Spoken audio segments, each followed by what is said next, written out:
So good afternoon. Good afternoon again. And what? Okay. Good afternoon and welcome to another class of this AI and the law class, which I think we coming towards the end of the second week, which we have passed the halfway mark already. And today is such a special occasion that I have three other speakers with me. We're going to discuss this topic of regulating artificial intelligence, or AI, the Thailand approach.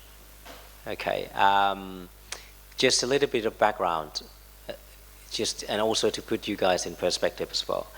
Oh, by the way, today we have guests from outside as well, and also we are having this live broadcast via Facebook. Okay, so behave. And just all right. So we've done.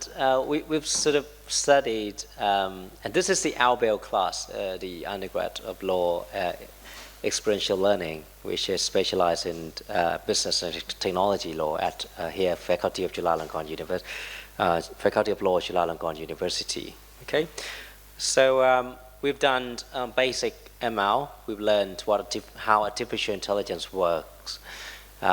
We've studied different legal issues, for example, IP.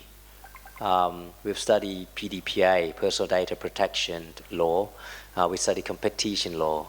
We also learned the regulation of the artificial intelligence itself as well. Right? In the 2 lectures ago, we learned EU AI Act, one of the newest law of the European Union. And we also learned the views from different industries. Right? We learned the views from financial industry, legal industry itself, and also healthcare. Right? So that's what we have done in the past. And now I believe that we have this kind of raw materials, quite a lot of raw materials in our hand. And the next question that you all, as a future lawyer, all right, you probably would like to know, okay, we are here in Thailand. How should we, if we need, the first question is, should we regulate artificial intelligence here at all? And if we are going to regulate it, how? Right? I think that is a very important question that it's kind of like a quest that we probably have to pursue in the very near future. And today with me, I have been honored, and I happen to have 3 speakers with me. Starting from, I will start from my left first. Is Dr. Kobkrit Viriyayudhakorn. He is a founder and the CEO of iApp, and also the president of Artificial Intelligence Entrepreneur Association of Thailand. And on my right, Dr.Sak Segkhoonthod. He is now at ETDA, Thailand. Okay, we're going to learn more about the speakers because they have impressive experience and they've done a lot of things regarding AI and technology in general as well. And last but not least, on my rightmost is Dr. Panachit Kittipanya-ngam. He is a CEO and founder of Ztrus and also the former president of the Thai Startup Association. So a big round of applause to Dr. Panachit. All right, so this is how we're gonna organize this session. I'm gonna ask our speakers to share and to tell us a bit more about themselves, what they've been doing, what they are up to, and specifically what they are going to do in the near future regarding AI. And they're gonna give us the rough idea of this kind of like regulation or updates on the AI ecosystem here in Thailand. How are we approaching it? Because just a little bit of information. For example, at ETDA, there is the AI Governance Center, which they have been working with international experts as well in this sort of AI governance. So there's going to be so many interesting things to learn from there as well. So Who's going to start? May I start from you, Dr. Sak, please? So please tell us a little bit more about yourself and a bit more about ETDA and also your personal works regarding AI here in Thailand. Thank you very much. Okay, may I talk a little bit about ETDA first? Anyone in this room know about ETDA, ETDA? Please raise your hand. Yeah, okay, a few. Well, anyway, ETDA stands for Electronic Transaction Development Agency, or ETDA. So basically, ETDA is a digital regulator. So basically, we issue law and regulations. Probably the most famous law, digital law, is the Electronic Transaction Act, which I think 20 years ago, I think, when it's the first digital law for Thailand. If I remember correctly, yeah. 2544, right? That, yeah, 23 years ago. Yeah, it's Thailand's first digital law. If you happen to read this law, you will see that it actually provide the foundations of electronic transaction. So basically, it's a law that would allow government agency and private sector to use electronic technology or digital technology legally, something like that. You probably hear about digital signature, digital ID, and so on. I mean, these things are because of this law. Okay. Apart from this law, we also have other laws coming out. Actually, Digital ID Act and Digital Service Platform, which was recently, being effective. So basically, in terms of AI, naturally it would be ETDA, I think, who would be, responsible for issuing this law if we have the law. Is it in place already that it's going to be ETDA? Yeah, we have two drafts actually. Oh, okay, right, okay. I'll tell you about it later. Yeah. Okay, but just give you an idea that if Thailand is going to have a AI Act, it would be ETDA who would doing it, something like that. Now, in order to provide you an overview of, how AI being driven in Thailand, you have to start with, we have the national AI strategy. I think it was approved by the cabinet 3 or 4 years ago, and we also have the national AI committee chaired by the Prime Minister himself, and the secretary consists of both NECTEC and ONDE. ONDE is the Office of National Digital Society and Digital Society Committee. Two ministries, working together in driving Thailand AI. And in that, national strategy plan, they identify 5 areas in, driving AI for Thailand. The first one is about law and regulations, something like that, okay? The second one is about infrastructure. The third one is about human capability building for Thailand. The fourth one is about innovation and technology. And the last one is about promotion. And in that plan, they specify, I think, around 10 sectors that, Thailand would, focus on, adopting AI, something like that. Anyway, for the first area, it's about law and regulations. We start with issuing our AI principles. I think you might hear about OECD AI principle, right? You have the policy-based one and the value-based principle, something like that. So basically, we actually combine both value-based principle and policy-based principle, and have come up with 6 principles of Thailand AI ethics. Okay, and you can actually have a look on the website of ONDE. In these principles, we have something like, security, privacy, fairness, accountability, transparency, and so on. Okay, I don't want to go into it, just give you the overview first. Now the problem is that, not the problem, ETDA's mandate is to implement these AI ethical principles. How can we make it practical? Everybody have the principles. Right now I think more than 40 countries issuing their own AI ethical principles. Okay, some countries have more than 5. Australia I think have 8, something like that. But Thailand we already have 6, something like that. So basically, how can we implement this principle? That is ETDA mandate. And the way to do it is to govern it. That's why we set up AI Governance Center 2 years ago, actually before ChatGPT came out, 1 month, something like that. So what is this, center supposed to do?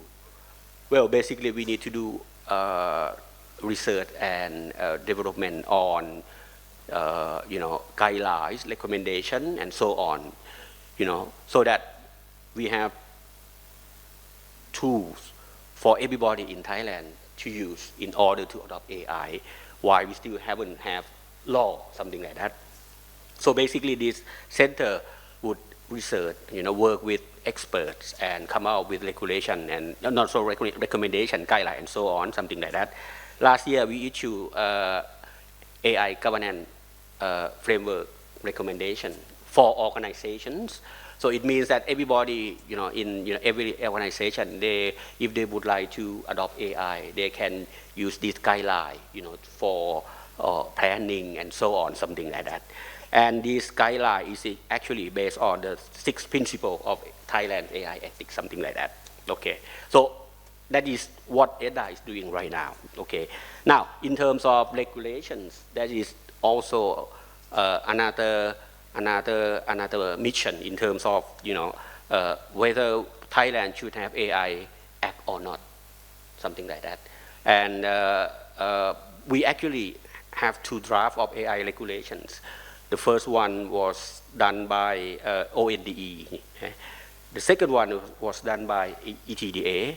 And anyway, the 2 drafts were we actually had a public hearing session for the 2 drafts, and nobody likes it. Nobody think, do we need it? No. Well, I can tell you, we don't need it right now. Okay. But when ChatGPT came out, oh, by the way, these 2 drafts were done before ChatGPT came out. Okay. But the situation changed when ChatGPT came out. Now it has created more concerns, starting from the top to everybody. So the question would be, do we need to control AI? Now you know that ChatGPT can do many things, which is good, but also a lot of things that probably might be risky. So the question is, how gonna make sure that Thai people would be able to use AI that would be less risky in a way, and if this AI can cause harm that we never actually anticipated, what the government should do in order to avoid it, something like that. So the question about whether Thailand should have AI law become increasing more and more, something like that. Okay, I stop already. Just give you an overview. Oh, very good. Thank you very much. We come back when we discuss. I really want to know one thing that probably I will ask you is, like, honestly, I haven't had a chance to really look into the detail of the 2 drafts that you mentioned earlier.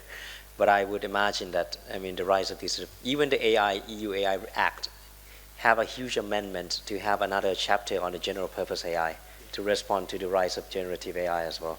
And I would imagine that I really want to know a bit more about the content of these drafts and whether they are still sort of applicable now or not. No, okay. No. Okay, I got the answer already. That's why I think we need to revise it right now because of generative AI. Okay, yeah, thank you very much. So we come back and discuss further. Who's gonna go second? Okay. Yeah, go ahead, Dr. C, please. Hello everyone, my name is Kobkrit, Viriyayudhakorn. Or you can call me C, okay? I am the president of the AI Entrepreneur Association of Thailand. So right now, the AI EAT consists of 60 Thai AI startup, mostly Thai company, but mostly is an AI startup because of according to our scale right now, right? This is just very early stage in AI economy in Thailand. And for the regulation, so we have evidence appearing since last 2 years, right? Since we have like the drafting of AI Act since 2 years ago, right?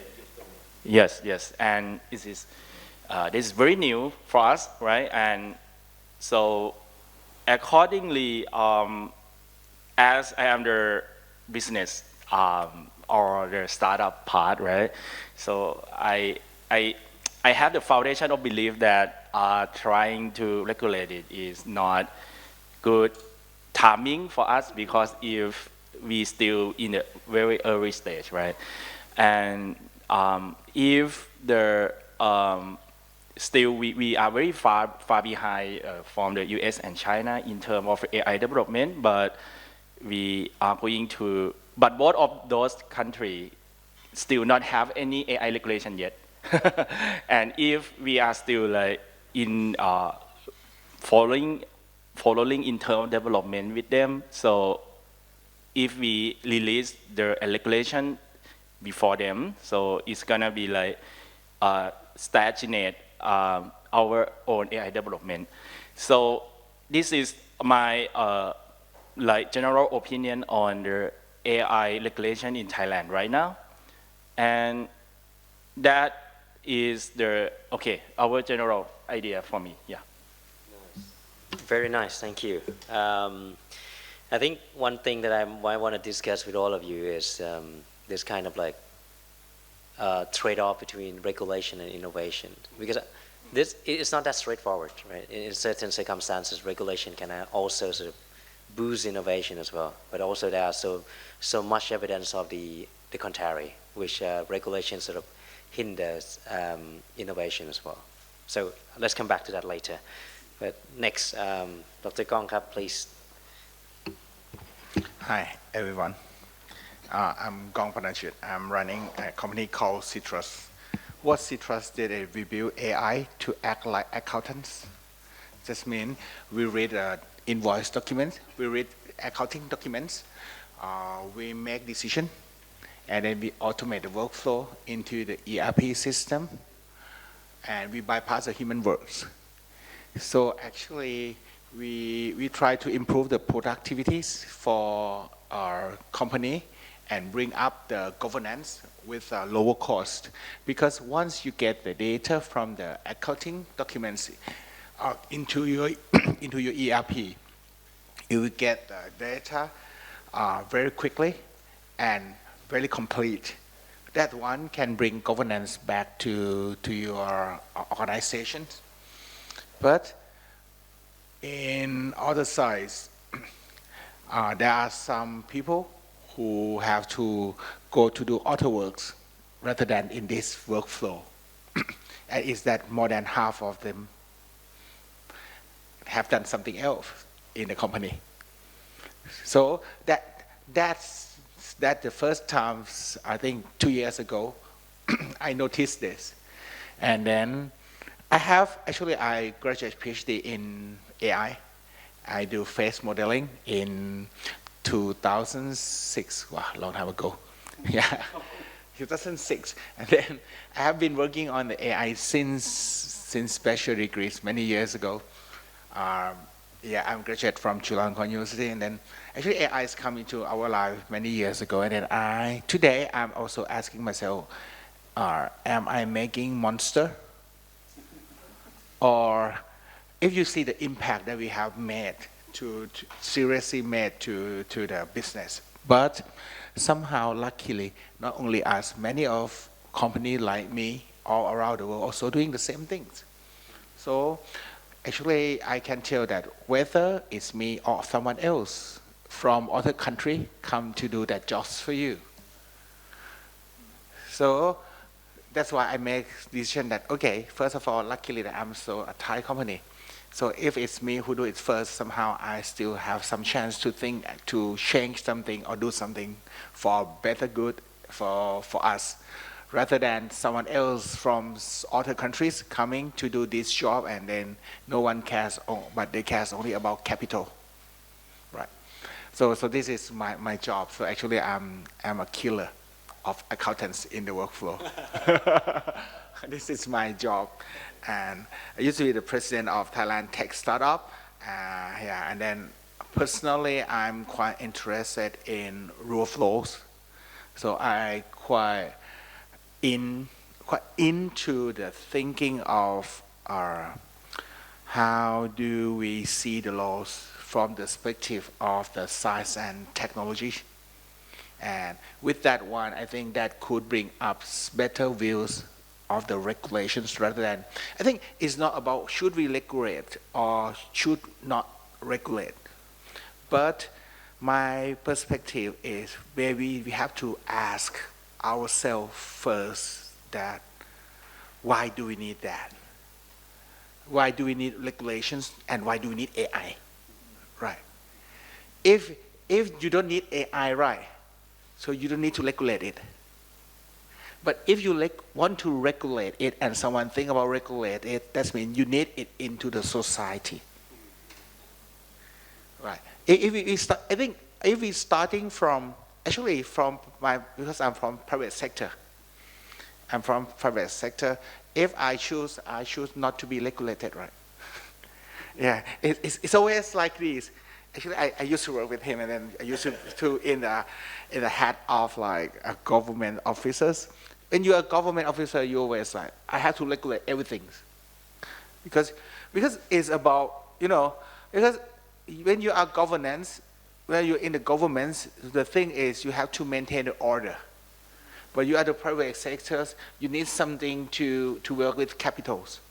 So I think one thing is balancing that what balance in what angle. I think this is the part that we haven't got the answers yet. So probably this one today, I also don't have answer for you guys that how we gonna regulate the AI. But I think one thing that could help us see this thing more clearly every day is we discuss from some perspective like why do we need AI? And if we need it, what things about human that we need to protect or prevent. That's why we need regulations to protect and defend it, right? If we don't need to protect or defend something for the human, we don't need regulations. So I think this is the issue that we never really talk in this country a lot. But we read a lot about EU Act. But EU Act, actually there are discussions based on the cultures of people there. Somehow when the law circulating to here, we need to understand our culture before we think about how do we circulate the laws into our system, right? So I think this is my perspective about the regulating. It's not about regulate or not, but what to regulate and why do we need it? I think this is from my point of view about the regulations. Yeah, when you are sitting with three engineers, you're gonna hear this. But this is, I think, pretty much in line with what we have discussed in this course so far, right? You really need to understand what the problem is before you think about a solution, right? And the solution can be anything, but as long as you really understand what the problems that you are tackling. So let's talk about just cut to the chase. But allow me to come from a macro perspective, because you all are in the AI well, you've been sleep, eat, and live, breathing with AI. And we know that one thing that is kind of like I heard a lot from the news or any articles or people is like, look, EU is in one status of of the AI development. The US and China are competing to be up there, and other countries are trying to find their position in the global value chain of this AI as well. But let's talk about this because we want to understand this sort of terrain of Thailand first before we talk about if we're going to regulate it and how. So two sub questions, okay? One is what is the current status of AI here in Thailand? In terms of, you can talk about it in terms of technology or in terms of areas of application, that's fine, it's up to you. But I would like to know current status. And the second is, what is your view about the focus, right? About the focus that where are we in this sort of global value chain of AI? Are we going to be like, how we position ourselves in this sort of AI technology as a country? Maybe my question is a wrong one, but I just would like to know this sort of status quo and this kind of like vision of you all who are working in the field of AI. Who wanna go first with these two questions? Maybe I start with last year we did a survey. The AI readiness for Thailand. Okay, so basically we asked question to something like almost 600 organizations, oh, that's great. Private Yes. and public. Anyway, Yeah. it turns out that Thailand is still an early stage in adopting AI. I mean this is last year. Only 15% already adopt AI. 56% is under consideration in using AI, whereas 28% they had no plan in using AI. That was last year, and the first objective of using AI for them is to increase efficiency, productivity, and so on. Like Dr. Kong just said, his company is trying to do that.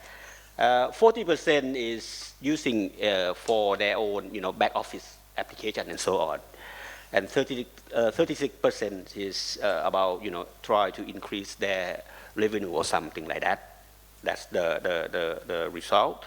The top three of AI application is computer vision, NLP, and data analytics, something like that. Okay, so just give you an overview that this is what Thailand. Yes, last year, but this year we are conducting another survey, which should come out something like probably in 2 months, something like that. But we expect to see more in terms of the adoption rate, as you can see now that because AI has been how to say it's like crazy, right? Dr. Kong, you should know better than me or Dr. C. It comes out every week. I mean, new things come out every week. I mean, you have to change your presentation very, very frequently because now they change the name, they change the model and everything. I mean, it's crazy. So I think we're gonna see a lot of adoption more than last year. That's what we expected. Okay, let's give you an idea right now. Okay, Thank you very much. Anyone want to come in? Yeah.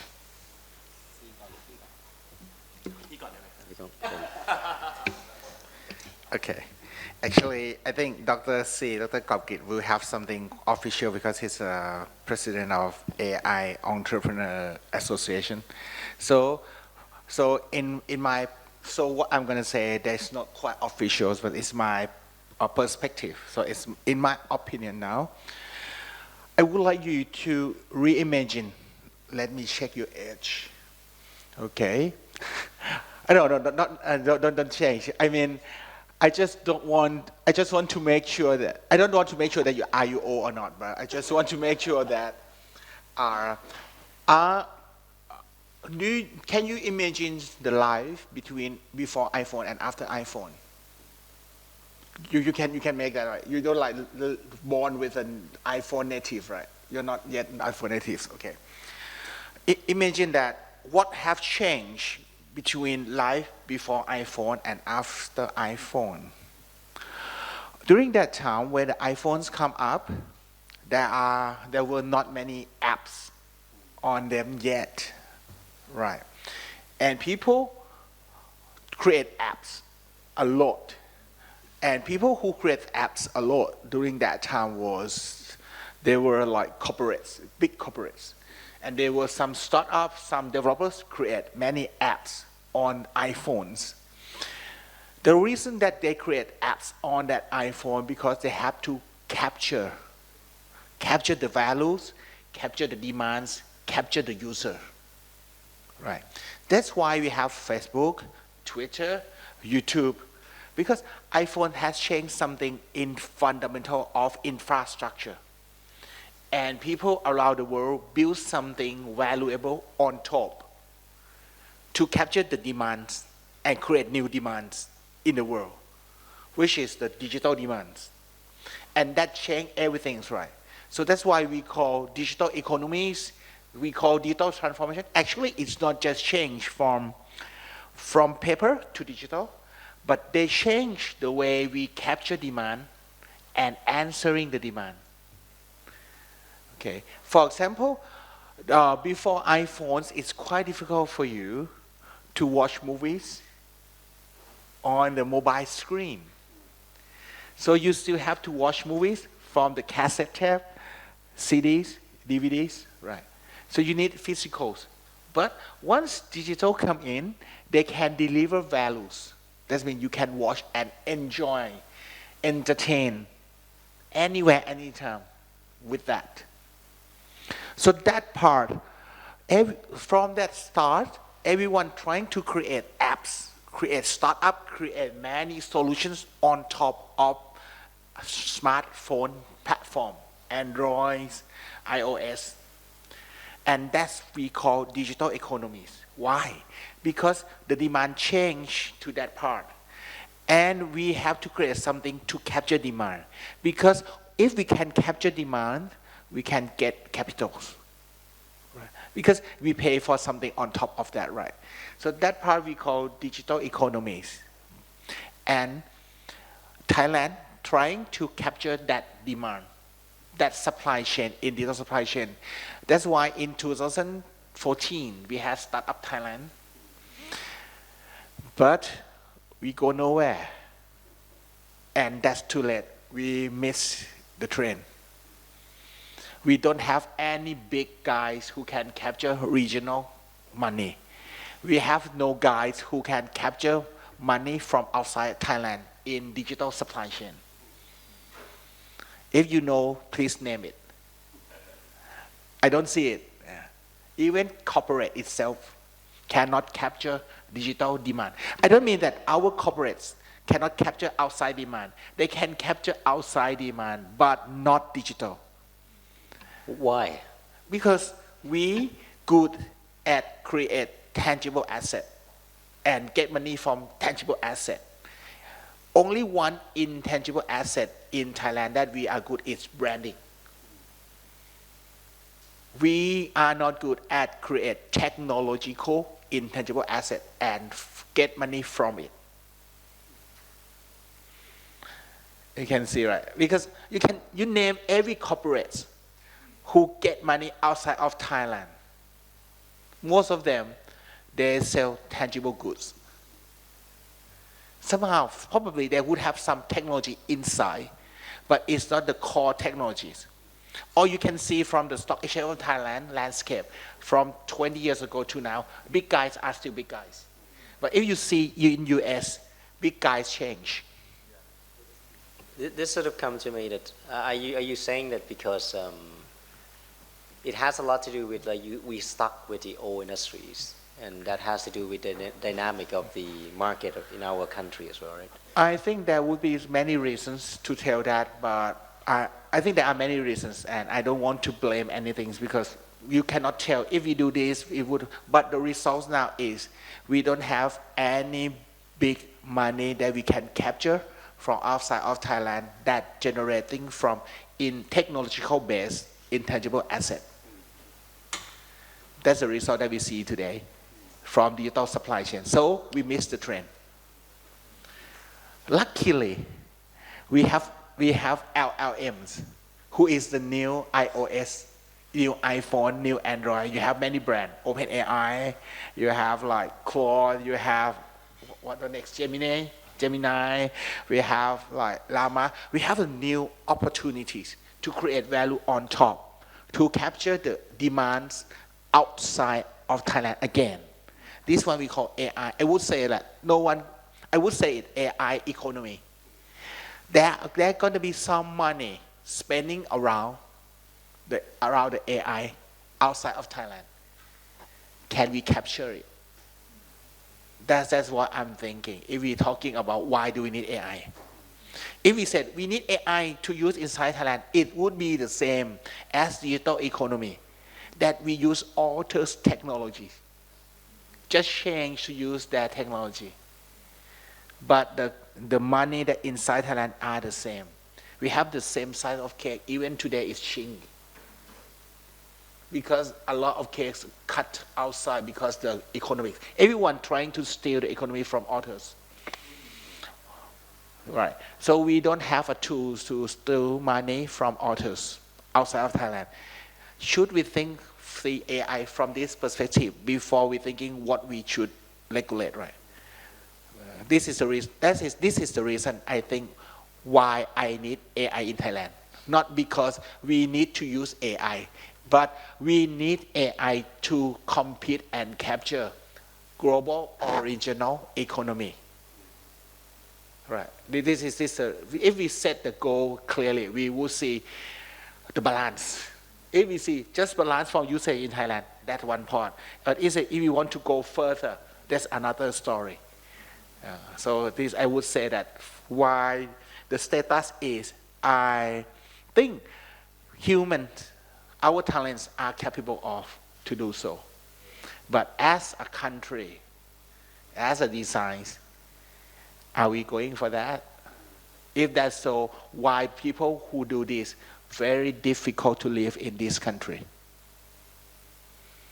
Right. Before we think about regulation, if we talk about status, right? Okay, I keep it to think like this.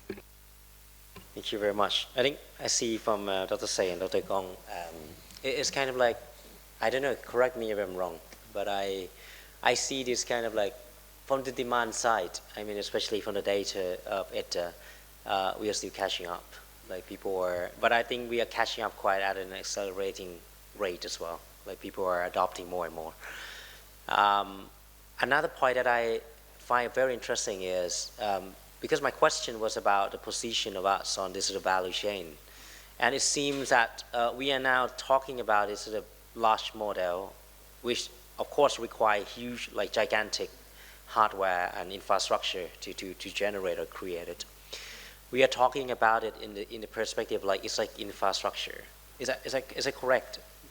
Yes, actually, IOM for me it's just infrastructure. We are not going to build another road, but we're going to find the best car to drive on it. Is that what you were trying to say? You cannot build iPhones here in Thailand, but you can build Lineman Wong Nai. Okay.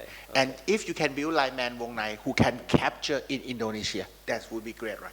All right. So that's part. I don't think that we can build LLMs in Thailand because the budget that's used to build OpenAI, Gemini, and Claude, and Llama, 4 of them altogether is around Thailand GDP. Yes. Yeah. So I want to put this in perspective that we focus on what we need to focus, and if you're going to focus on everything, you're going to achieve nothing. Right? Yeah, you cannot build internet, but you can build something to capture demands on the internet. Right. So I think we have to think, because the money is not only about infrastructure, but it's about the transaction or values that running on top. If we can create some value on top for the people outside of Thailand, we can get money and economies. All right, that's very interesting. All right, I give the floor to you. I think you want to share the screen as well, right? Yeah, can you share the screen? In the meanwhile, I will talk about the AI development is have, let's say, two type of AI. Let's say is beginning with the traditional AI, and is since ChatGPT is announcing in 2022, and is start of the generative AI era. And you know, right, as the Dr. Panachit said, is we already missed the trend on the semiconductors and also like the mobile development platform already. But according to the generative AI era, oh, okay, is no, 1 minute, okay, use as the mirror, okay, you see the screen, okay, good, okay, and so after the generative AI era, it is actually the new opportunity for everyone. The opportunity is huge, and so many people want to capture this opportunity. But the Thailand infrastructures, like we lack of the deep tech manufacturers, and also the deep tech in AI, we lack of it so much. Like we expect to have around 30,000 AI professional engineers in Thailand, but right now, as we survey, we have only like 3,000. So it's 10 times lacking right now in Thailand. Compared to the Vietnam, right now they have like a 10,000 machine learning engineering professional career actively in Vietnam. So not surprised if a lot of big techs invest in Vietnam or Malaysia, who already well established the semiconductor industry. Like in the Microsoft announcing, right, the money spending on investment in both countries, but not in Thailand. The Thailand, he said that, okay, we need to graduate them first, educate them first. We will help them educate, right? Because the main resource that we lack is the human resource who understand the new technologies. This is the very first one. Even though we have like very good infrastructure, right? We have very good electricity infrastructures, we have very good internet infrastructures, but we lack of human infrastructures. So that is the main challenge of Thailand. The generative AI is explored on 2022, right? In November, ChatGPT. Last year, everybody experimented. And this year, we have the huge use case in using the generative AI in productions, as integrated in as the business process, okay? And the number of AI tech startup in Thailand also doubled from the last year. From the last year, we have about 60 startups. And today, we have at least 120 startups. And this,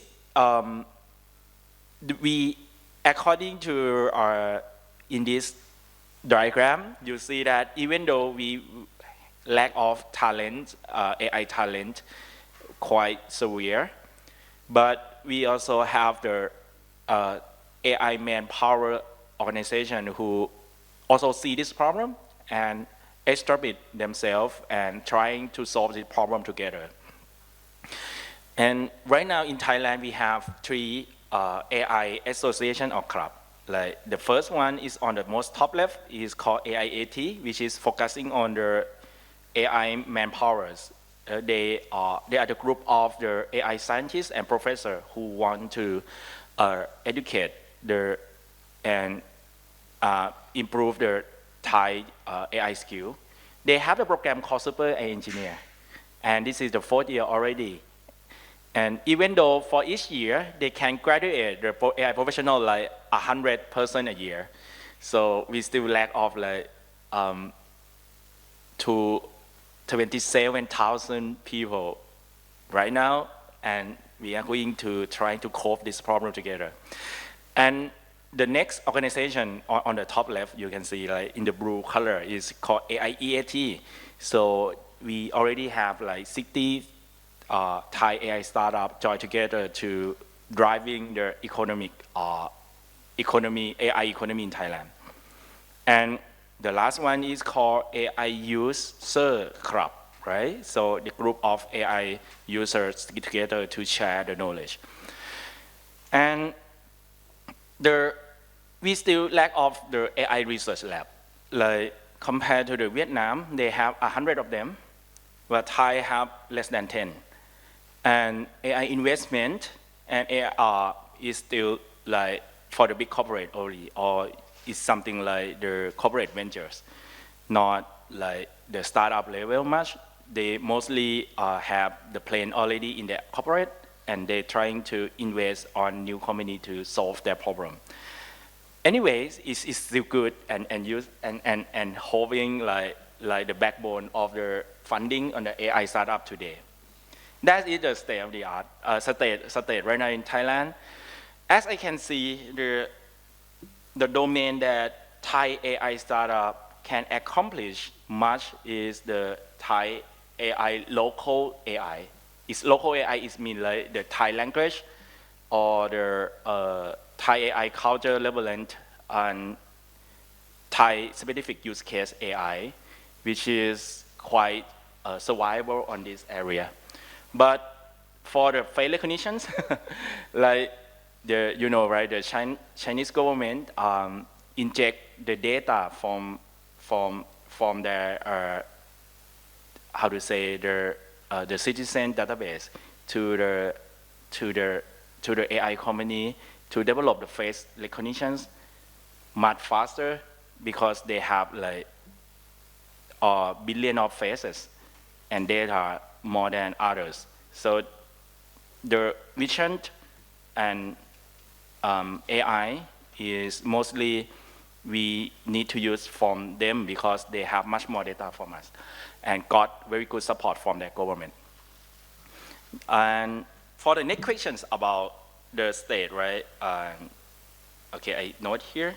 And global evolution of AI, right? Okay, so I believe Thailand still have opportunity for adopting the new platform called generative AI, which is our new opportunity.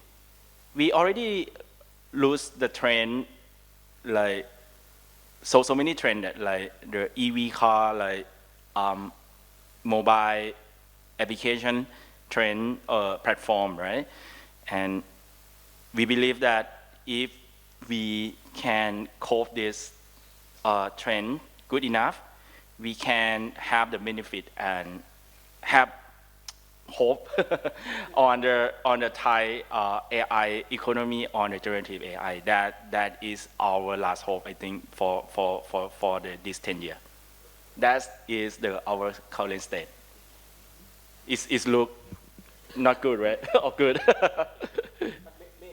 May I add to Dr. C saying about, and Dr. Kong about, we have a chance to, to get on board with the AI, revolution right now. And I think in terms of government promotion, Dr. C, you should know that it's the first time you actually, he is one of the committee, yes, right, in the National AI Committee. Yes. Because when Dr. Kong said about, when iPhone came, we didn't have that thing at all. But this time I think it's quite different. I mean, yes, the government seemed to notice the involvement from the private sector. I mean, this is a first good sign for me, But we need to work together, both private and public sector. And of course, Ajahn saying, yeah, regulation probably might be the last thing. But in terms of regulation, it doesn't mean you have to control, but you could issue pro-innovation regulation or regulation that would unlock the use of AI. For example, if we have existing law that prevent the use of AI, why not, try to change that first instead of, issue law that controlling people like you, something like that. And at the same time, maybe I would like to ask your opinion in terms of, because every government, they have some sort of policy to try to, help local startup. At the same time, try to prevent, startup from abroad. You think it would be a good idea if we have some sort of things like that in Thailand, Yeah, I believe it's it's a very good idea from my opinion, because like we should have some barrier, like maybe like the tax reduction or add-on, right? At least as a feint to attack, right? The AI service from abroad into to Thailand, and turn around the AI business who is owner developed by Thailand, who is quite weak right now. So be able to incubate them and be able to have the user and growth with the mega trend in the AI. Yeah, I strongly agree with this idea. Before going to Pikong, I think you have something to say. I can read from your body language. But I think what is so interesting, because just would like to make this sort of like observation here. You talk about Dr.Sak, you talk about, and also Dr. C, you talk about two very interesting topics here. One thing is about this sort of, we did have, and we are actually having this kind of mechanism by which you revoke or repeal these laws that become obsolete or become constrained to business operations. And it could be made to be more focused. For example, if you're going to do this sort of AI development, it should be this sort of corresponding program on that front as well, that, okay, what kind of rules and regulations that would hinder the development of the AI. I think that's a very interesting point. Because when we talk about this kind of like, regulatory impact assessment and this kind of like law review, we just talk about it in very general sense. But if it can sort of match to the policies, you're going to support something, what kind of regulations are hindering it at the moment. That is going to be very interesting. And you point out about industrial policy, which is, I mean, for example, we've seen like SHIP Act in the US. That is deliberately issued to protect internal semiconductor producers, right, with all these policies. And I mean, we know that we are smaller countries, and probably that freedom to enact it's not that much, but it's still the room for that, right? There's still room for that to not just promote, but to protect them as well, because there's this kind of infant industry argument that has been around for like centuries, and many countries have been using it. So that is going to be another issue to. If you want to talk about it further, we can discuss it later on. But Pikong, what do you think? Is there anything you want to add there? I have some point. First, economic barriers. I think it's not about freedom. It's general. So we should not let anyone who come to play in our home games or home grounds freely, right, without protecting our own people. But it should be temporary. Why? Actually, the reason that we need to protect because we are still weak. But if we protect all the time, we get used to, and we cannot be competitive really in the world. So I still focusing on our regulations or any policies, not regulation, I would say policies, to bring us to export AI to the world. I think most of company in Thailand, we focus on Thai language. We used to think that Thai language is our barrier in economy, but actually no. The Thai language market is too small. And also now OpenAI and any LM can speak Thai. So it's not our barrier anymore. So we have to think about any spatial or domain knowledge that we could be expert and export to solve global problems. This is if we have to think about it and don't have to do anything, focus on something. You know, everyone who would like to do the surgery on clavicular bones clavicle bones in the world has to come to Lersin Hospital.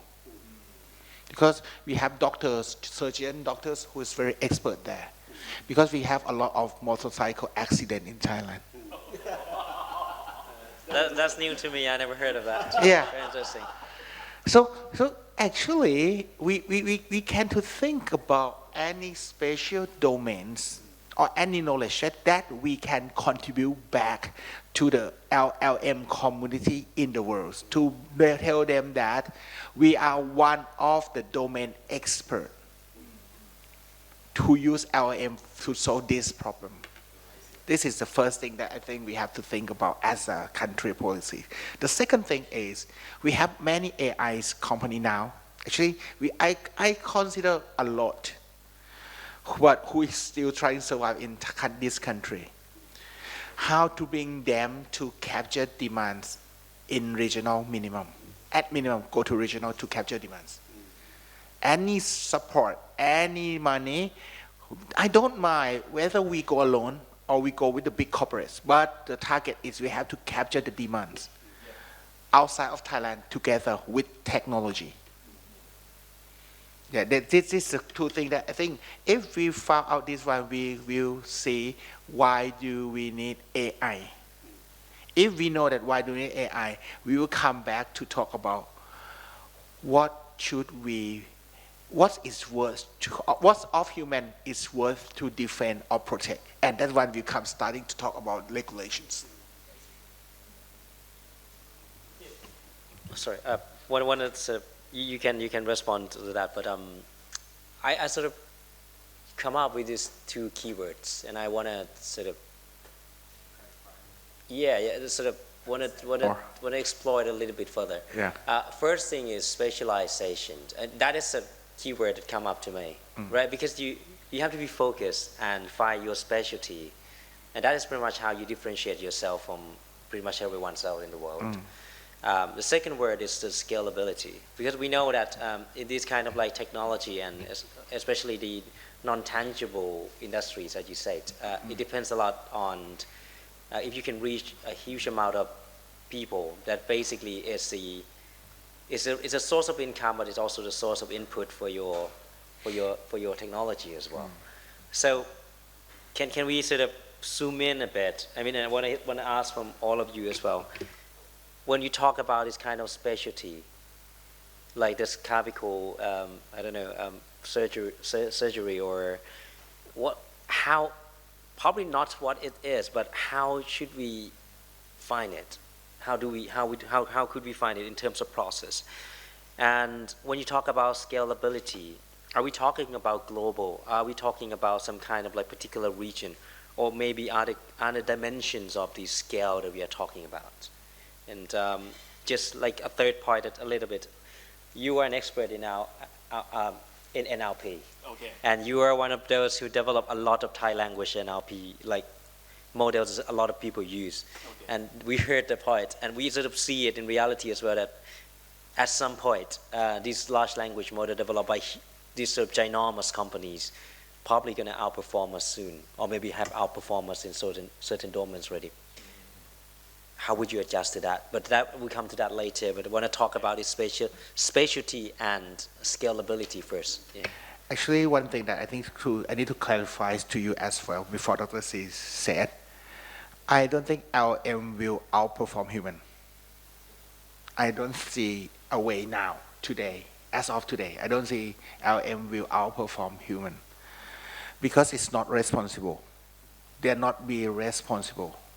They are not responsible for anything. If they answer you wrongly, they don't take responsibility of that answer. Okay.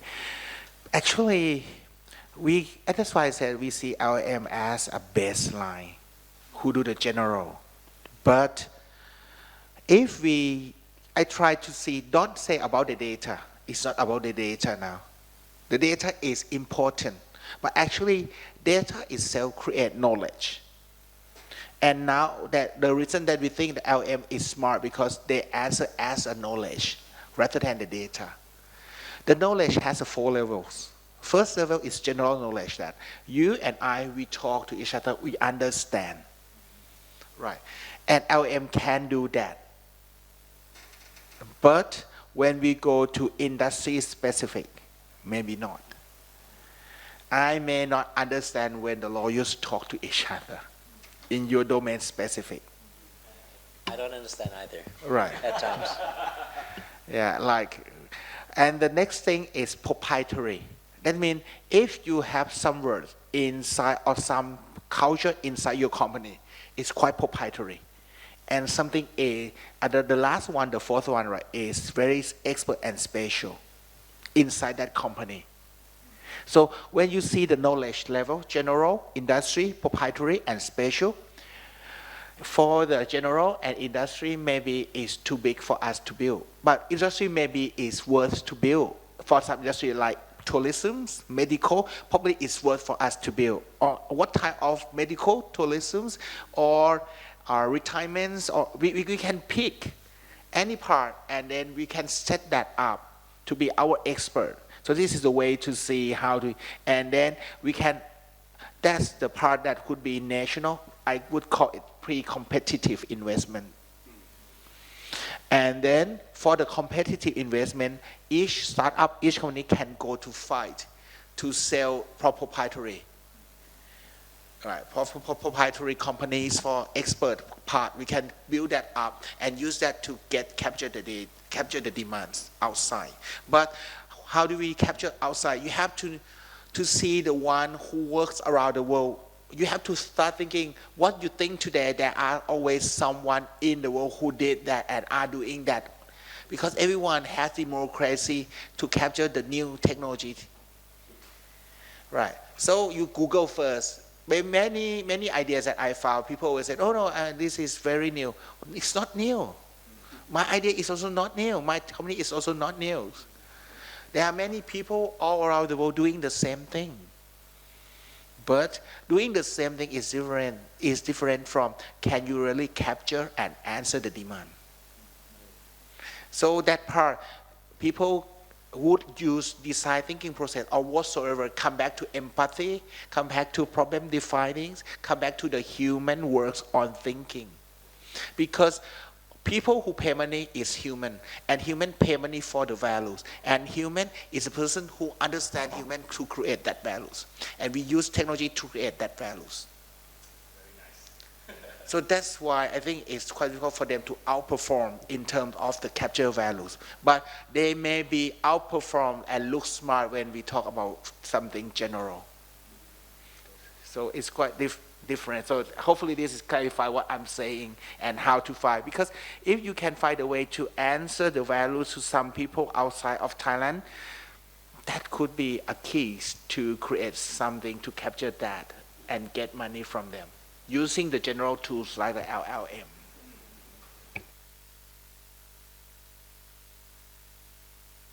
Because hey, you can still talk about specialty if you like, but I just having this sort of curiosity that when you talk about this kind of like one way that we can sort of find our way in the market is to differentiate ourselves, and one dimension is to ask what kind of knowledge that we're going to deliver. But by going deep, going to the niche market, if you like, it basically would that be the trade-off with the scalability that we talk about as well, or actually they can go along? Because it seems like when you become more specific, for example, to a industry specific or even corporate specific or context specific, it basically means that the people involved or the demand involved is going to shrink and smaller as well. And we were talking about this scalability as well. Okay. How do we play out these two seemingly trade-offs? Okay, actually, the one that we have always make mistake. Actually, this one is not about the AI or technologies. It's about how do we do the business in Thailand. We always think that we have to sell everyone, but the person who sell everyone, you sell to no one. The reason that you have to sometimes you have to focus is not because the market is small, but because the market is big. So you have to penetrate the market.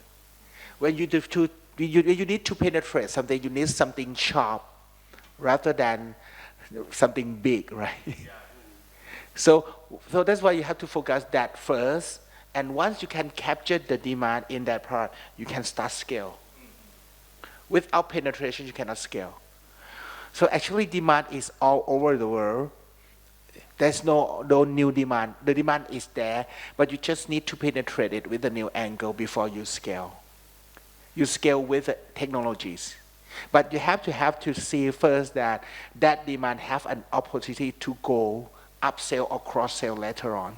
But when starting, you have to focus. That's why either you use like design thinking process or MIT 24 step or whatsoever or marketing, you have to have the target segment first that you have to focus and penetrate. Otherwise, you cannot sell to no one. If you said, oh, my solution is for everyone, this means no one uses it. You have to create some community who really, really love in your product with some volume, and that part creates something. But as a government, you have to create something to enable people to do that penetration. That's why government needs something more general and pre-competitive. Anyone want to comment? I think we're getting into the second hour, but later on I need to link all of these to the regulation, and that's going to be very interesting. But probably a very quick question before we take a short break, shall we? For 5 or 10 minutes. But I just would like to know, okay, I asked you about process, and that's so clear. But if I ask you about it, to sort of name or tell us a bit about this, sort of like, I don't know, this prospect, right? This sort of like with promising sector, promising specialty of the AI, or that sort of existing and rising here in Thailand. You talk about well, one area which is Thai language, that we still have some certain barriers, but that barrier is probably going to be lower and lower. But is there anything else that would probably be this sort of promising solution to the task that we have to be specialized? At the same time, we have to go out there to pursue the global market. Is there any existing that thing that we are having? Yeah. May I answer? I think they have so many use cases right now. I see even is not like clearly defined. Like I see the trend of using the generative AI in the marketing and sales right now in Thailand. You can see the billboard generative AI, right? Which is like dump the cost of productions by a lot. And also like the strong sector in Thailand is the financial sectors. The AI can help every aspect of the financial sector, right? Trying to calculate the risks, trying to help you trading better, trying to help you to understand and allocating resource in efficient way. So the financial sector can achieve a lot more by using AI. And I think the Thai spending behavior is, they have their own identity for each country, not so different, unique way of spending in Thailand, right? The data of the financials in Thailand would be like become like the very strong point of the domain in Thailand. And also we have quite, okay, let's say what we have unique in Thailand, we can make it, convert it as a strong point. Like we have unique of law and regulation. So I believe that the AI from abroad cannot practically use in Thailand because of we have unique way, right? So this is also our opportunity as well to use this as the new business, new potential economy for us. Yeah, that's all I think right now. At what Dr. Kong and Dr. Si about try to focus what Thailand could do best in terms of using AI to get money to our country. I think I agree completely with you that we need to find the strength. For example, the health sector. I believe that because I know you all know that Thai student wants to go to be a doctor first, and it has been for I think for many years. So it means that this is one of our strength is that we have, I think, world-class doctor. Yeah. I remember going to Siddhirat Hospital, and they show me some sort of using AI for their research and so on. And the director of the Siddhirat Innovation Center tell me that in terms of quality of medical research, I mean Thailand is probably not top 3 or top 5 in the world. I mean, yeah. And he said that compare Thai doctor and Singaporean, perhaps we are better than them. But the thing is, how can we harness, these expertise from doctors? And Dr. Gong said that if we could come up with a way to, innovate certain things, out of these people, as you can see that we can't compete with the general knowledge, and perhaps domain knowledge might be our chance to do it. The question is, does government know about this thing? If you look at our AI master plan, it's too broad. It's okay. I to confess with you, I am one of the committee. Anyway, we are actually revising the second version of this plan, and I told Dr. Chai of NECTEC that we need to be more specific. We need to focus. Don't say just okay, we're going to do 10 areas of using AI. No, you have to be more specific than that, and come out with strategy, resources, and perhaps a strong policy. I think if we could have some sort of this is 5 areas that we're going to be top 5 in the world in terms of using AI, something like that. Health, I don't know, agriculture, I don't know about that, or probably tourism, something like that. Yeah, I think we should try to find out and come up with a way to using AI to make demand like make supply that match the demand, the global demand, something like that. Yeah. Okay, actually, I would answer like this. I would separate into two plans. Short term. Short term, we don't talk about domains. Whatever we got on this list, bring them up to the Thailand to get money. Right. It's no time to talk about the domain because everyone is competing.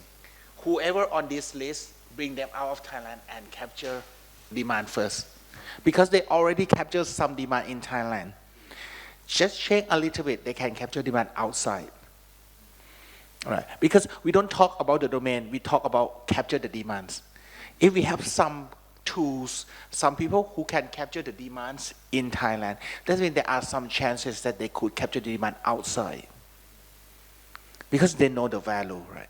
So if we bring them out and just like couples or 1 or 3 or 5 of them can capture big money and hit the jackpot, right? We could win something rather than thinking, right? This is a short-term thinking.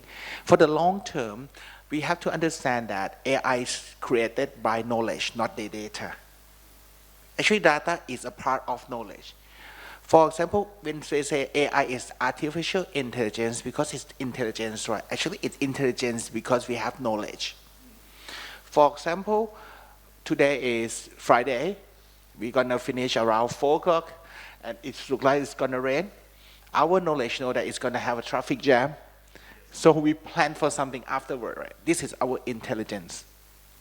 So, what knowledge do we have in Thailand and the knowledge that we have in Thailand, what type of problem that we can use it to solve in the world.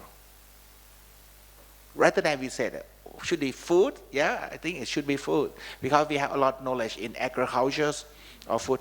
Do we really have the knowledge in agriculture better than UK, who has like a botanic gardens, or Israel?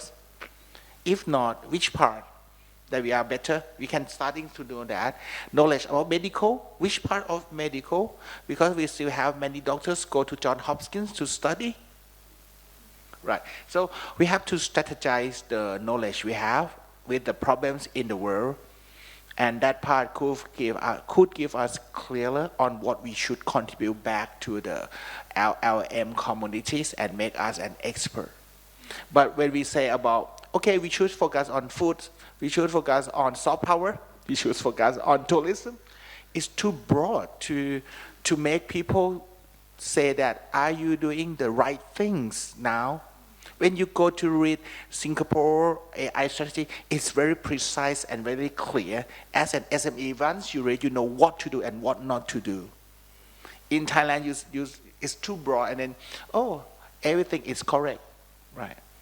So I don't think it's called strategy. Very well. I just forgot that we actually have 2 hours, so can we just keep going? But I'll feel free to go to the loo if you want in the meantime. So let's talk about that was on the part. Now we sort of know that we probably need to be focused and know that is pretty much if we put the hat of the developer entrepreneurs on, right? But at the same time, even how to put it, let's talk about regulations, because no matter how focused we are, no matter how what kind of strategy we put to make it scale, to make it differentiated, we also know that there are going to be some kind of like irresponsible development or irresponsible usage of it anyway. If you split this AI system or AI products or services into the one that we actually produce ourselves, our AI, our business, of course, we probably have to think a lot about entrepreneurs and the benefit to the innovation of the country. But at the same time, we probably need to import, right, some technologies in as well. And when you import these technologies in, it is possible that our importers or our users get access to the technologies that could sort of harm them, right? Harm them in certain ways. Or even if our governments use some kind of these artificial intelligence, there's a possibility that they could probably get damaged by the technology if it sort of malfunction or it doesn't work in the way that it was intended to work, right? So that's one thing. So there's still a sort of bad, sort of dark side of it, right? It could cause damage. Still, anyway, we know that. But at the same time, we talk about exporting this technology to go to the global. We also know that now EU is there and have these sort of regulation in place, these requirements in place. And one main argument is that if you're going to export products to these countries or even anywhere else in the world, they're going to have their own requirements anyway, even if you don't have regulation inside. But your product exporting into that country is going to have these requirements anyway. So, like it or not, regulation will probably have to come in. But how, this is very, very difficult to me, but how can we think about, how should we think about this? Now is the time to talk about striking a balance, right? Because it seems that we might need to regulate for different reasons.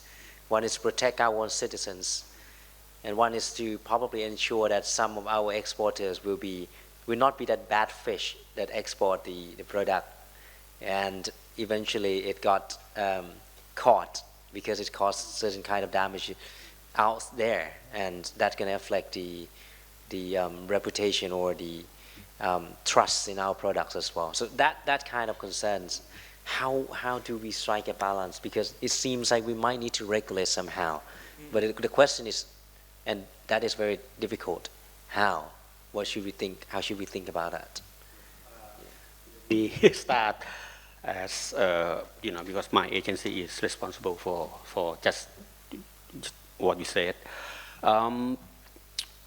Perhaps I think we should, go back when we have our first privacy law, PDPA, and it got postponed two times, something like that. So it means that we were not ready, when we have that law. So with AI, I think we should learn the lesson. Before we coming out with any AI regulation, I mean, we should try to prepare everybody, when it comes, so we know what to do. We will prepare, something like that. So in essence, AI Act, I remember, you said the student already, got this lesson by, I don't know who. It was actually supposed to be Professor Gasser. Oh, but, right. But it Anyway. happened to be me because Professor Gasser. Right. Anyway, yeah. so in essence, in try to complying with AI Act is actually doing AI governance. So the whole thing is about governance. What does it mean by governance? It means that you have to be followed by certain rules and activities. For example, if you are in, if your company is adopting AI to do something that is belong to a high risk category, you need to do 1, 2, 3, and so on. The 1, 2, 3, and so on is actually AI governance. It means that perhaps you have to do something like, have you do risk management?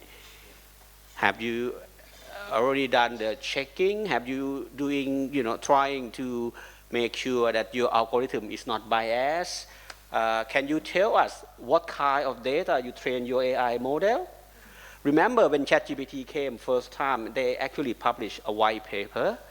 And if you look at that white paper, it's actually told you that what kinds of data they use to train GPT.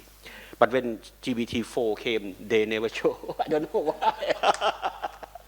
So that's against one of the AI principle, transparency.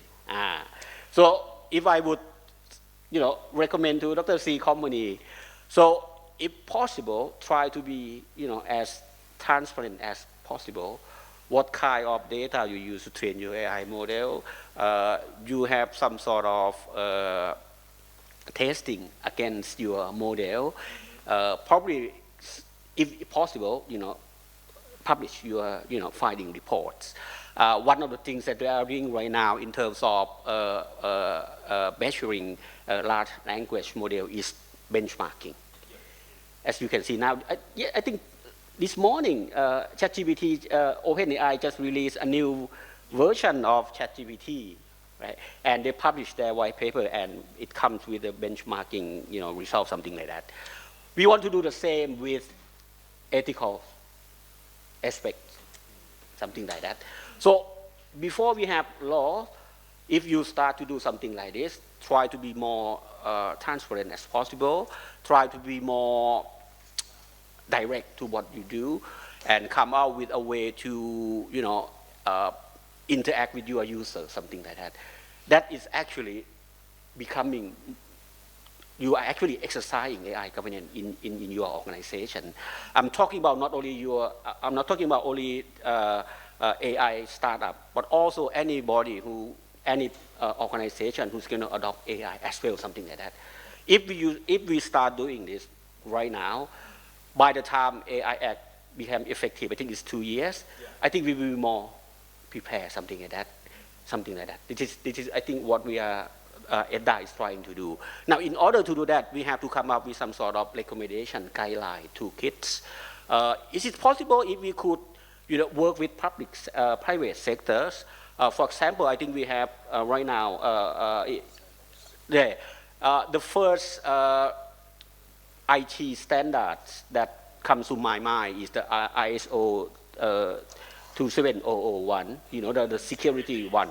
I remember when, actually when I was at NECTEC, we were the first organization who got certified by this ISO. But I remember correctly, the auditor who came to check us were not Thai at all because we didn't have enough people to know how to do these things, the auditor and everything. So if possible, I mean, before the AI Act became effective, I mean, can we sort of, encourage people to, exercising AI governance, and if it becomes possible, it could be a new kind of business, AI auditor business or something like that. And that is the way I think that would make this thing, how to say, we actually create ecosystem for doing AI according to the law, something like that. Don't wait until the law came, you just do it. You do it right now, something like that. Just cap and then I'll turn to you. I think we're now talking about the different degrees of enforcement, and these guidelines, the standards, is pretty much like what we call soft regulation, right? In the sense of like, it's sort of optional, you opt in if you find any necessity of adopting this sort of governance or best practices or standards, which I'll come back and talk to you all about. Very important question when we are lawyers is like, what's in it, right? Like firms, why do we need to do that? And one it's probably not just because of law, but because of the market demand. And that probably lead to you, Phikong, because you talk about, if you're going to go global, and people out there care about this thing, probably you don't need regulation to tell you to do, because otherwise you can't sell your product anyway, which is quite sensible. It's sort of coherent. But yeah, let's talk about this thing first. How should we think about regulating artificial intelligence? I would say that let's forget about the business, because when you do business, they have their own standard. ISO 27001, somehow, it doesn't mean that if I comply to PDPA and then GDPR will accept me, right? Because when you go for EU, they always consider that, are you comply to GDPR or not, right? They don't care whether you comply to PDPA in Thailand, and they accept that you already automatically comply to GDPR. Right. Because when we talk about the business standard, they have their own standard that we have to meet to sell, and that's the cost that we have to accept. Somehow, so that's why I think let's forget about the business standard or company standard to survive in the business, because we have to comply to survive. We have no choice. We have no choice. Right. What I'm thinking that we have to consider is the thing that we need to live with in the country, because we always talk about the bright side of the AI, right? And then we also talk about threats, but it's quite difficult to see the link between that, the value that we are promising, that link back to the threat. And it's quite difficult to imagine it. Because why? Because the AI is still very, very early stage. Can you regulate time machine? No. Right. Yeah. How can you regulate time machine? Right.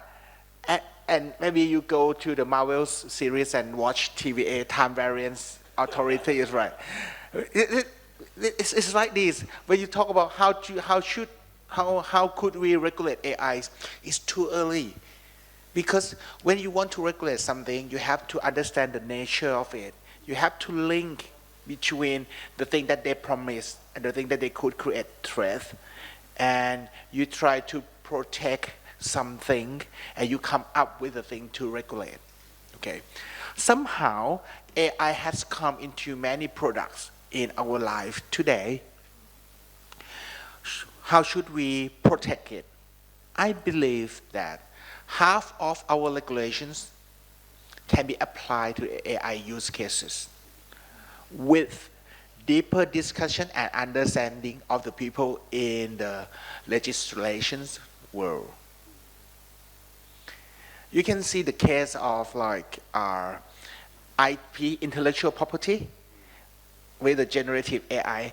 US can have some sort of solution without creating new laws or regulation. Actually, we just need probably people in legislations worlds to understand deeper into human mind and the way that we interact with the AI to adapt and use the existing laws to interpret the cases. Yeah, I think that could be one thing. And I think more than half, not only half, I believe that more than half of the cases that AI used today can be solved by existing laws. Yeah, and you will leave only small part of it that we have to understand a little bit more to create the regulations. And we should not create regulations until we understand that natures of the AI and Thai society interaction. Because it's not only about AI and humanity, it's about AI and Thai cultures interactions. Otherwise, it could be broken like auto laws that we just copy and paste, and then we fail in the way to circulate this law into our society. That's a very good point to students. If you remember, this is pretty much, it's just so you strike a balance between ex ante and ex post intervention, right? And we sort of know that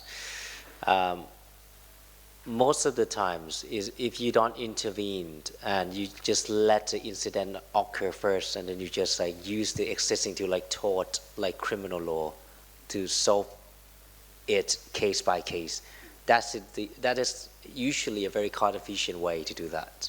And especially if the ex ante ones, which is actually the AI Act, is an ex ante regulation, is something that maybe it might put too much burden on the business side. That is something probably you have to really be careful about, which is very interesting. Yeah, and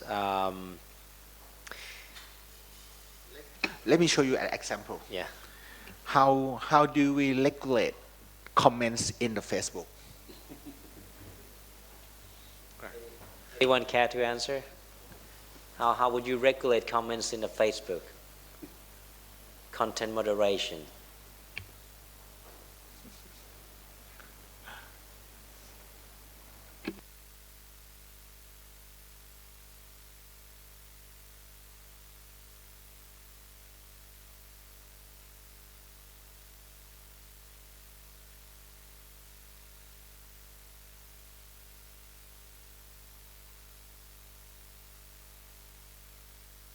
You mean like you just install a filter and to read the content with some sort of prohibited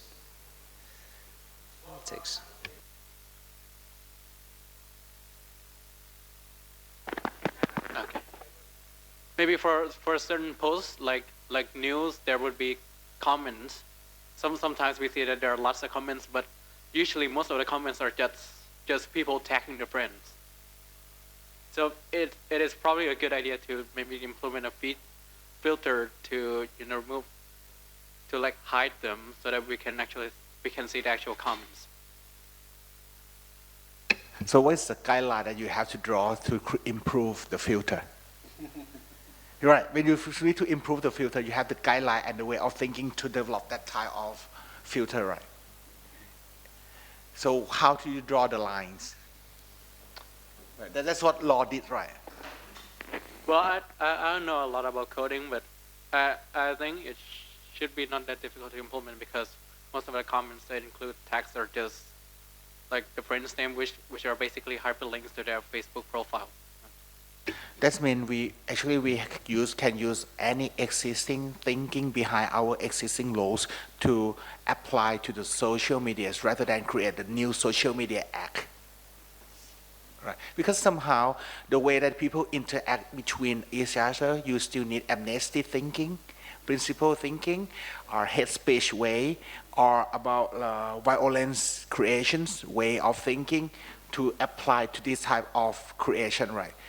Digital tools is just a tools to use this kind of principle to apply the way of thinking of existing laws.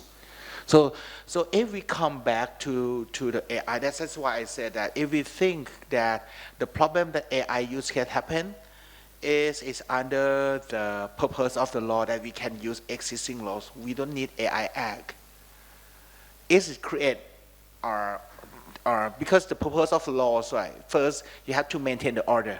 Whether this case difficult for you to maintain the orders, if you can still use existing laws to maintain the order, it's fine.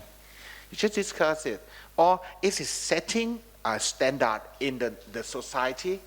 Right, because law, you use law establishing the standard of practice in the society, right? And so the dispute and protecting individual rights and liberties. I think this kind of thing is already in the laws that we have developed for many decades.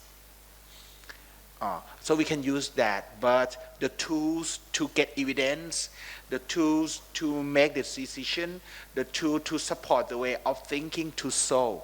I think that part would be an innovation things in the legislation world that maybe we have to discuss rather than create the new acts or create the new laws. Because the new laws always limited the right and give some people special rights. That's the way the law is. Okay, I saw you raise your hand, please.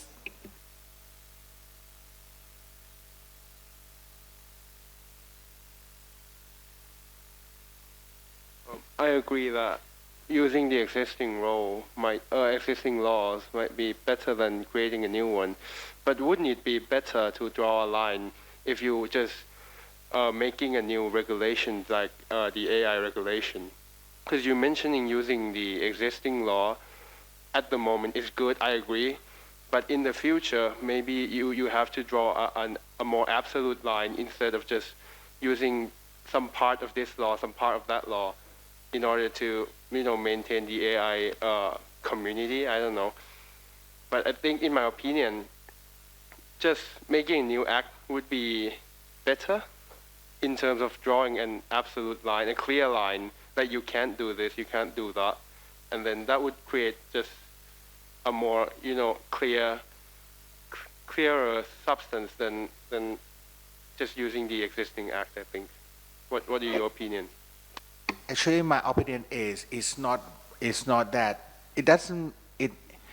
it's not guaranteed that new laws will create the clear lines. Actually, it's human that because we try to draw the lines, but our laws didn't create the lines.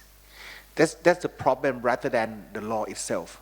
It's the law creation and the law development itself. For example, before Grab and before Airbnb, there's always like our non-licensed taxi driving around. The Grab or riding platform just scale it up, right? And we just don't try to think to use existing laws to enforce and do it at scale.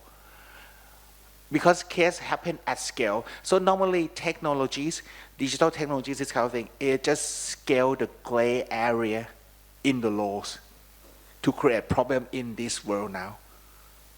So the problem back to how do we interpret and use the laws to enforce with these cases at scale. Right, you can see the problem. If you use the existing law and you can enforce that at scale, you can apply to Grab.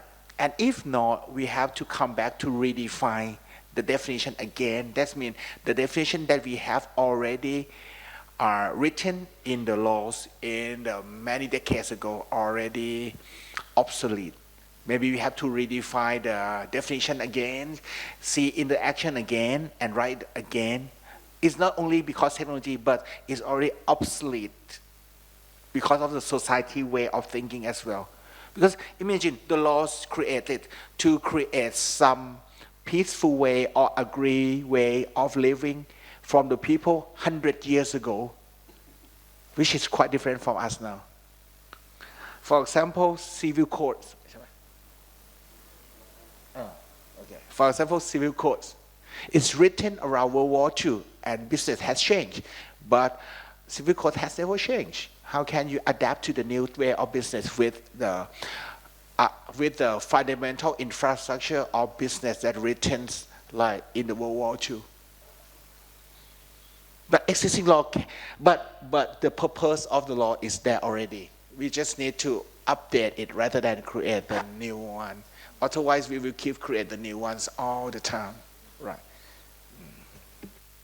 Yeah, I think it's one explanation is because the cost of legislation here is quite cheap. Because the cost is pretty much a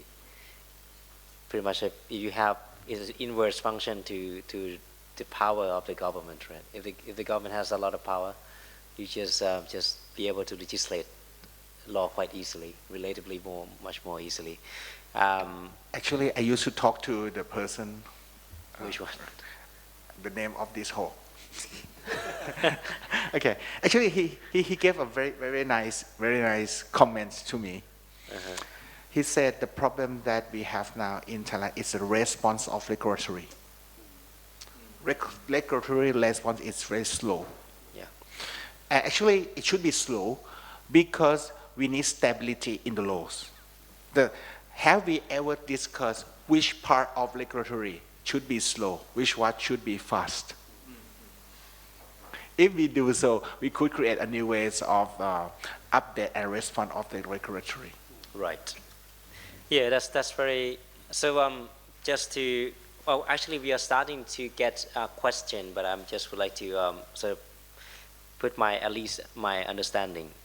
I think it's quite clear that well, to have a comprehensive AI regulation is probably something that probably need to really think hard before we have one.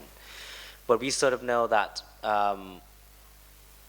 you can probably just get bits and pieces of them, right? Using existing regime like this tort law, criminal code, or product liability laws, which are pretty much applicable in general.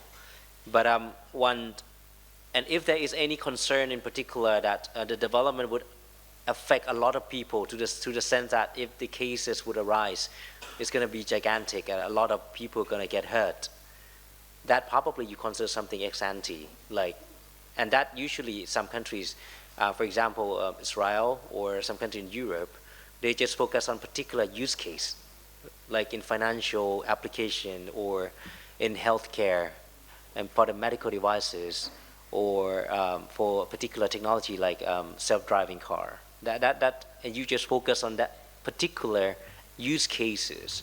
And if you're going to be sort of stricter on that front, I think that is sort of understandable. But in general, maybe that is very difficult if you're going to sort of apply these burdensome obligation cross-board. I think that's probably something that we sort of see the same picture. So I think it reminds me of what you talked earlier, that you have to think about it from a very engineering point of view, right? You see the problem first, and you just pick the tools that fit the purpose. Yeah. So you want to ask something on that? Actually, there are some problems that we can foresee from the case of AI. I think we should start to talk about that rather than create regulations. Is seeing that many type of AI would create some decisions, right?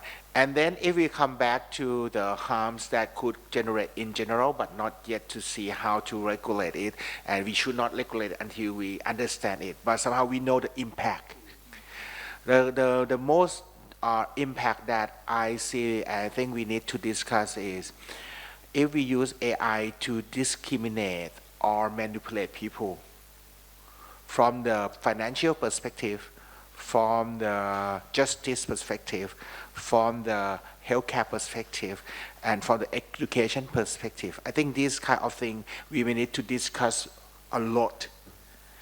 And if anything could happen to touch this one, I think these four things are finance access, healthcare access, education access, and justice access. And people in the world should not be discriminated, right, or manipulated around these things. I think this one is clearly could create problems and at scale. I think this one is a thing that we need to discuss more how to think about rather than think about other things. Because these, I think at least these are the things that I think from my perspective is worth to defend for the humanity. If we think this is worth to defend for humanity, we need to discuss basically this one rather than other things first.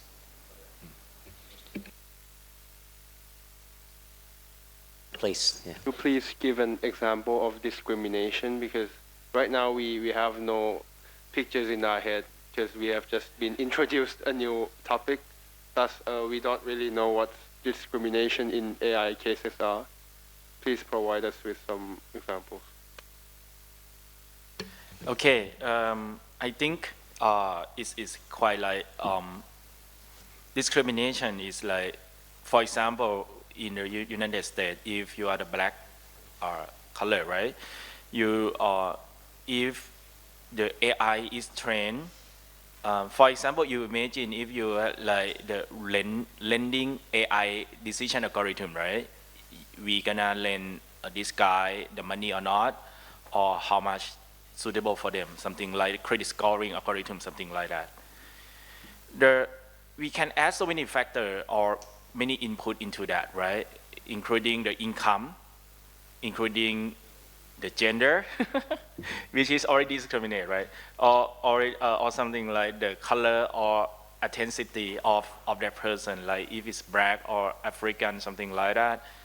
Normally, in the current situation of data, most of the high income wealth is white, right?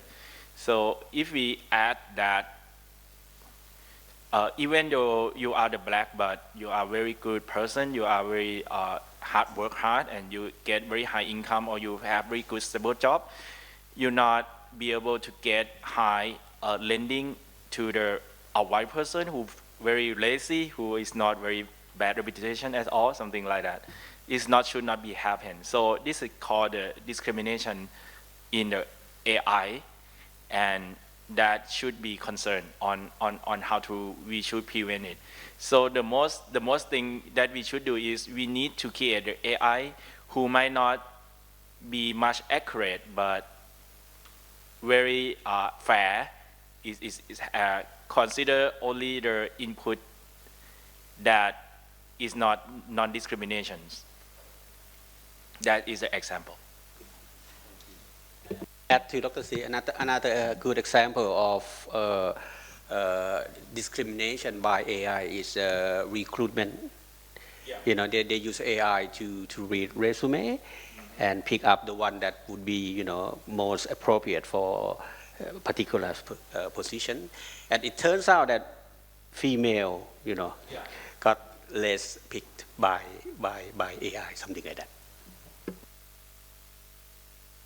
I don't know whether now we use AI to create drugs formula, and then sometimes I think there was a case, I cannot remember the details, but they use these drugs for the patients, and the patients is the color people, not white people, but the data that create the drugs is they create from the white people, and that drugs create some death to that patients. So this one is they didn't show the declarations of the way of construct this drug with the AI, and this caused the problems, right?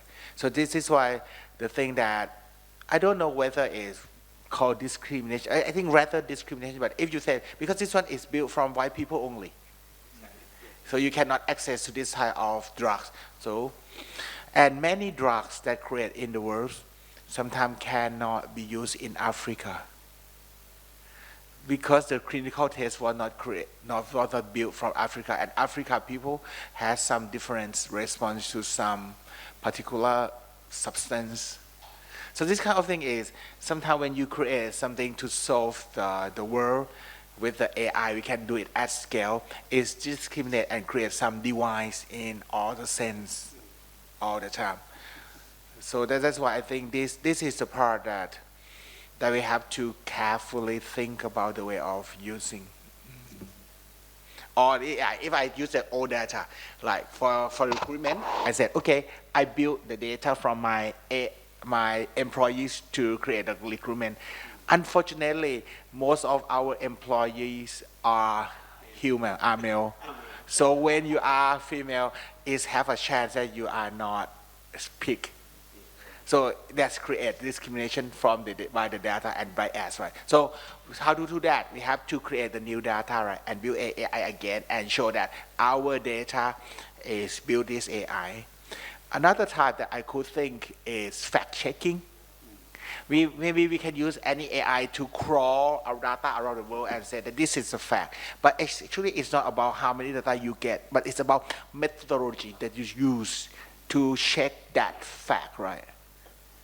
Whether it's manipulate people or whether it has a standard. This kind of thing is the thing that we have to talk and discuss more on the way that we create the way to form up the fact-checking AI that's not manipulate people, right? This kind of thing that I think this is the thing that we should discuss rather than stop using it, because we don't want to. We need somehow. We want to regulate risk. That's why we need regulations. To regulate risk, there are many other ways rather than don't do that.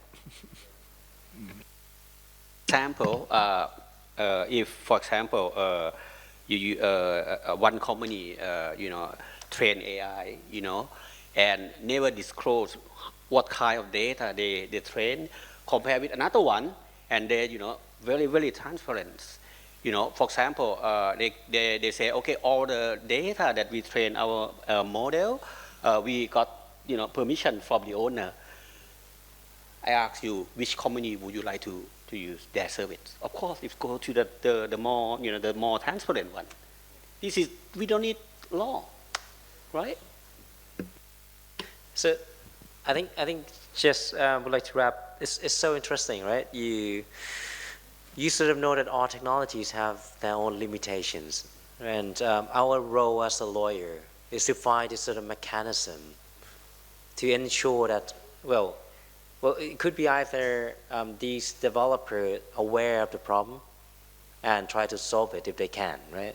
They know that this is overfit to a certain group of people. We learned that in our very few class, overfitting and underfitting, right? They're aware of this problem and they try to solve it.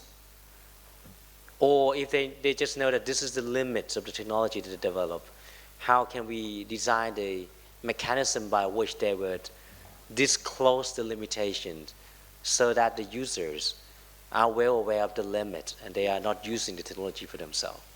And that could be because of the market demand, right?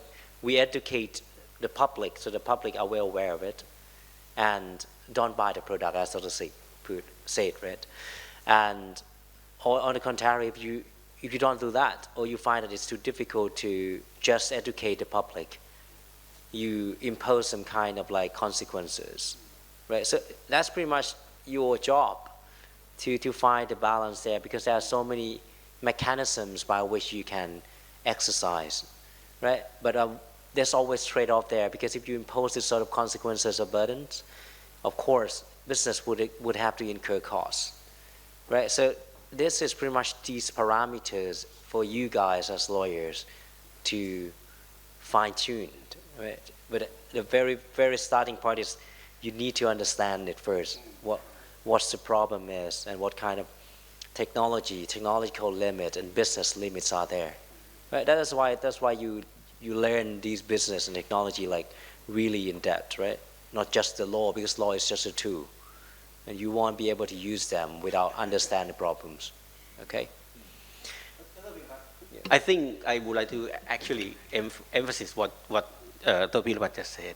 Your jobs, okay, once you graduated, you're going to be faced with your management would ask you, we want to do this. Of course, we're going to take advantage of AI. We're going to have a very, very good product. But can you tell us, is it okay? If it's not okay, can we reduce or, make the product more reliable, more ethical? Not stop you do it. You have to strike a balance. That's your job when you go to work in any company. So I think it's about almost the time. So I just would like to ask all of you, three of you, to give this sort of final remarks or key takeaways that you would like to talk about regulating AI in Thailand. Yes, please. Maybe from you, please. Well, as ETDA, we right now our policy is, try to get all the stakeholders to work together and make decision together that what we should regulate AI for Thailand. And as Dr. Kong said, that it should be most beneficial to Thailand. Think about Thai context. Think about benefit Thailand would get first. Think about Thai people, but at the same time make sure that they got all the protection they deserve to get something like that. Don't rush to come out with the law, okay? And at the same time, this is, I don't know, perhaps we need to see, because right now, as I can tell you now, AI is become more and more geopolitics now, and we may have to come out with a way to accommodate the pressure from abroad, something like that. Yes. Okay, this is my opinion about what Thailand should do about AI regulation. Okay.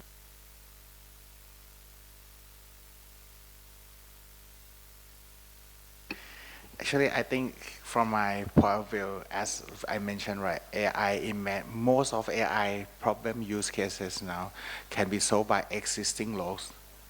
I think the problem that we have now is not about we don't understand AI, but we also don't understand our society.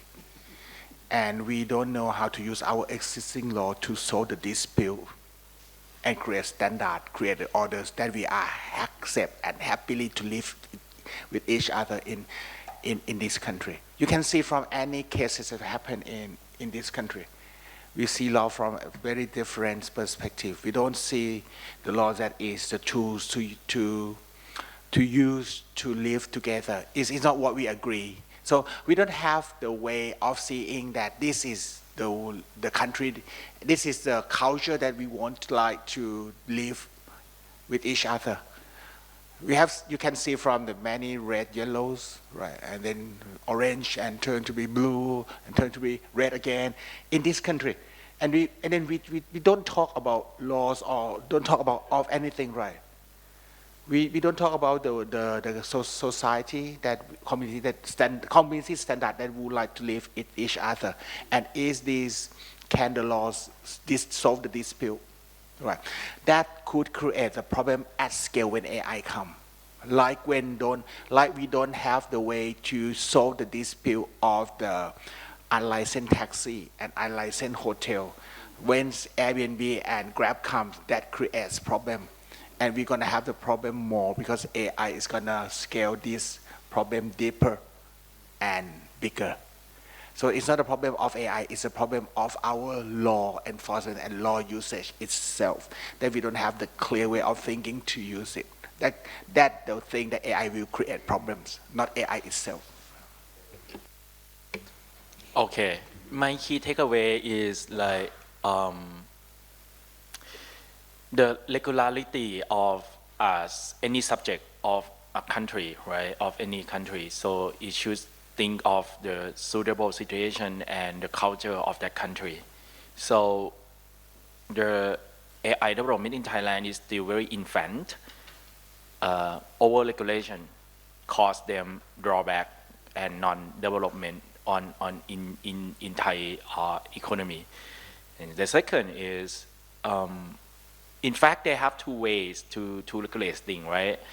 The first way is if you are Western culture, you may love the way to like doing the precaution principle, right? Making the law that blockage and prevent the future damage, right?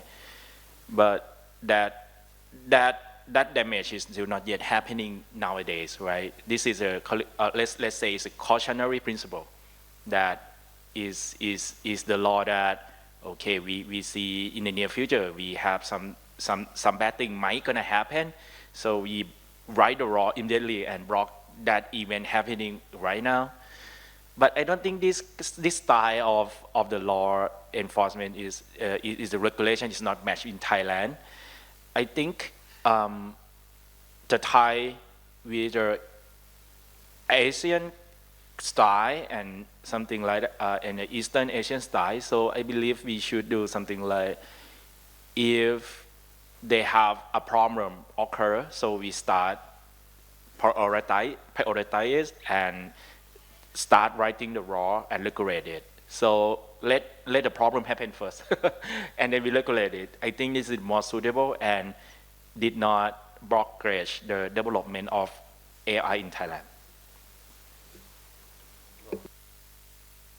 Thank you very much. I think, well, probably I don't think I should conclude what you have been saying. I think the message is pretty much clear from what we have discussed. But I think one very important thing is we should have a lot of conversation and discourse as well before we're going to make any step forward, because that is the necessity that I think we need to talk to each other.